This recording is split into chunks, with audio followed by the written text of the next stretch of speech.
Tomorrow is Human Rights Day, a day that marks the anniversary of the UN General Assembly's adoption of the Universal Declaration of Human Rights back in 1948. However, Congress didn't get the memo. Last night, the House of Representatives voted to ensure that Guantanamo Bay detainees will not receive a fair trial in U.S. courts. Pointing to the case of Ahmed Jalani, who was convicted of only one count out of hundreds last month in a civilian court in New York, even though that one count carried a life sentence, Republicans argue that trying terrorist suspects in military tribunals is better because there's a higher chance of conviction.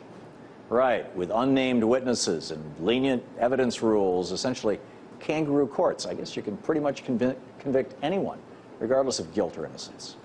So the detention facility, which President Obama vowed to shut down, will likely remain open for business in the future. This is much to the dismay of human rights activists who argue that Guantanamo, that facility, is a brutal example of human rights abuses. One of those activists, Larry Cox, the executive director of Amnesty International USA, joins us from our New York studios. Larry, welcome.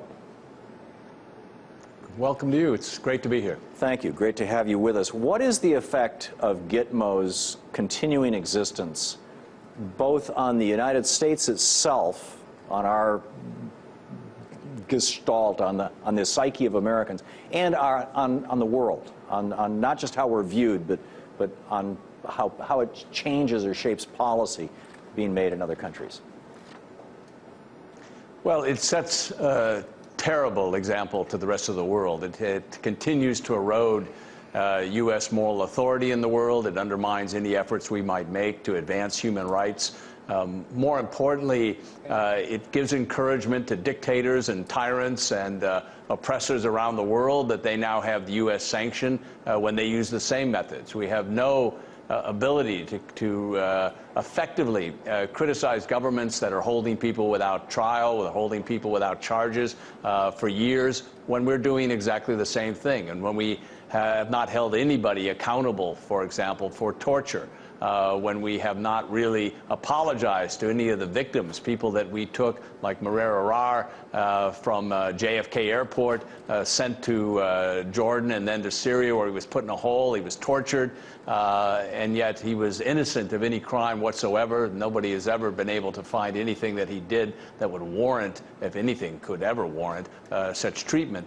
And yet we haven't even apologized to him, let alone give him any kind of compensation for what we put him through. So all of those acts represent a tremendous setback for the fight for human rights around the world, and really a betrayal of human rights defenders around the world who would like to be able to look to the United States for support and help. And it's a terrible fact that on International Human Rights Day, we still have the symbol of some of the worst policies on human rights that this country has ever engaged in, still operating, still open for business.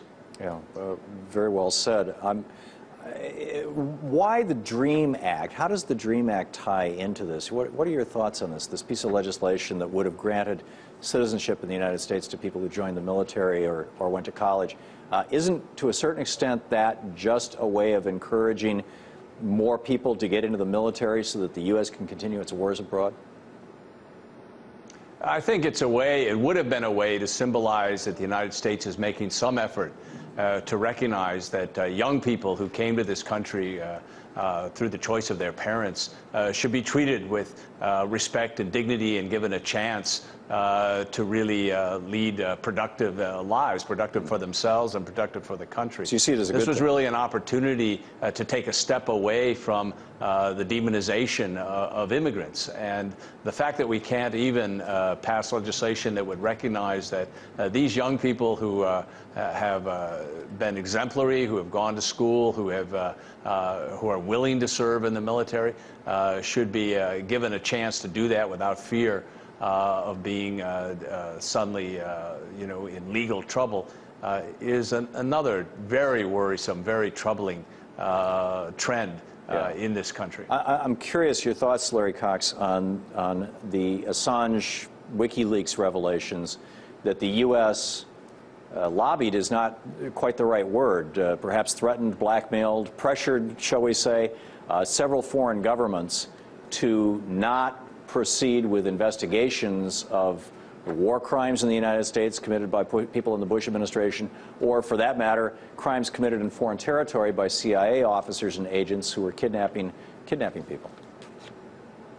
Yeah, it's evidence of how low we have fallen in terms of advancing human rights. The United States, if it were to keep with its commitments, with the treaties that we've signed, ought to be leading the way, setting an example to the world of how we will hold people accountable for possible crimes that they may have committed.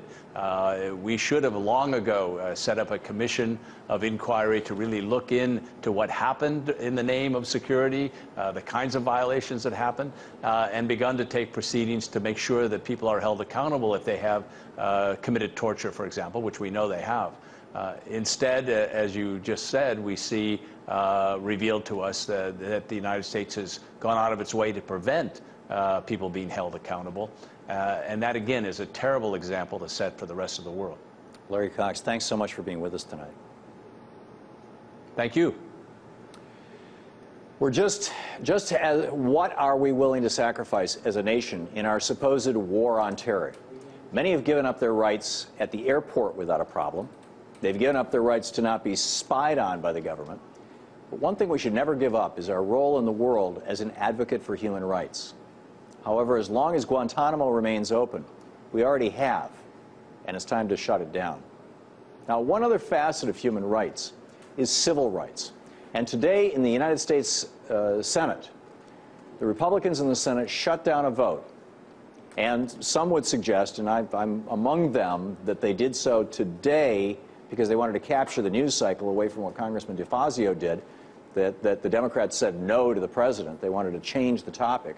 So, you know, Harry Reid put it on the schedule, and Congress, the Senate, voted 3 votes short of passing a repeal of Don't Ask, Don't Tell, of giving civil rights to gays and lesbians, at least in the military, in the U.S. military, which has historically been a leader in civil rights. The U.S. military was desegregated long before the rest of American society was.